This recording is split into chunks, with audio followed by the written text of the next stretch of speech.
White হাউসের oval অফিসে দুই নেতার মুখোমুখি অবস্থান।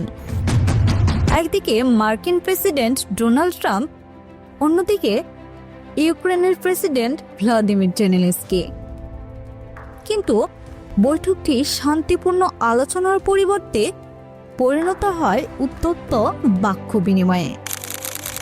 কি হয়েছিল আলোচনার সেই বৈঠকে? কেন এই বিশৃঙ্খলা? চলুন বিস্তারিত জেনে আসি। গতকাল হোয়াইট হাউসের ওভাল অফিসে ইউক্রেনের যুদ্ধ বন্ধ নিয়ে আলোচনা করতে বসেন ট্রাম্প এবং জেলেনস্কি। কিন্তু এই বৈঠক শেষ পর্যন্ত শান্তিপূর্ণ আলোচনার চেয়ে বেশি কিছু হয়ে দাঁড়ায়।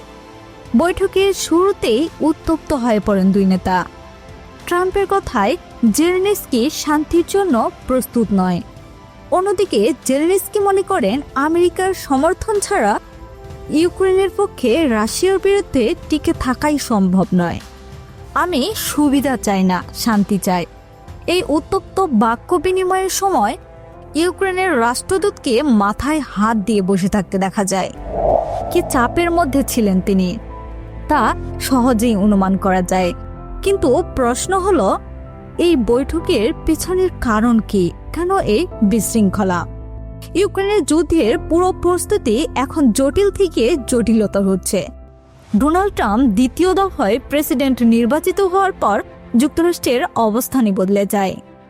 রাশিয়ার পক্ষে চলে যায় আমেরিকা। এমনকি ইউক্রেনকে কোনো সহায়তা না দেওয়ার ঘোষণাও করেন ট্রাম্প। কিন্তু এরই মধ্যে ইউক্রেনকে খনিজ সম্পদ নিয়ে একটি চুক্তি সই করার কথা ছিল। কিন্তু সেই চুক্তি আদৌ কি সম্ভব হলো?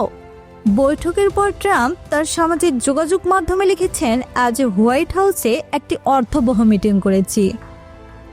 এত চাপ উত্তেজনার মধ্যে এমন কিছু শেখার আছে যা কথা না বললেও কখনো বোঝা যেত না।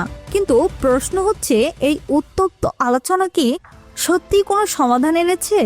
ট্রাম্প জেলেনস্কির বৈঠক শেষ হয়েছে, কিন্তু এর প্রভাব রয়ে গিয়েছে। যুদ্ধের ভবিষ্যৎ কি হবে? আমেরিকার ভূমিকা কতটুকু পরিবর্তন হবে? এই প্রশ্নের উত্তর এখনো অজানা। তবে এ কথা নিশ্চিত, এই বৈঠক ইতিহাসের পাতায় একটি উত্তপ্ত অধ্যায় হিসেবে জায়গা করে নেবে। এই বৈঠক কেবল একটি কূটনৈতিক আলোচনাই ছিল না, এটি ছিল বিশ্ব রাজনীতির একটি গুরুত্বপূর্ণ মোড়। ট্রাম্পের সিদ্ধান্ত কি যুক্তিসঙ্গত ছিল, নাকি ইউক্রেনের জন্য একটি বড় ধাক্কা? আপনার মতামত কমেন্টে জানান।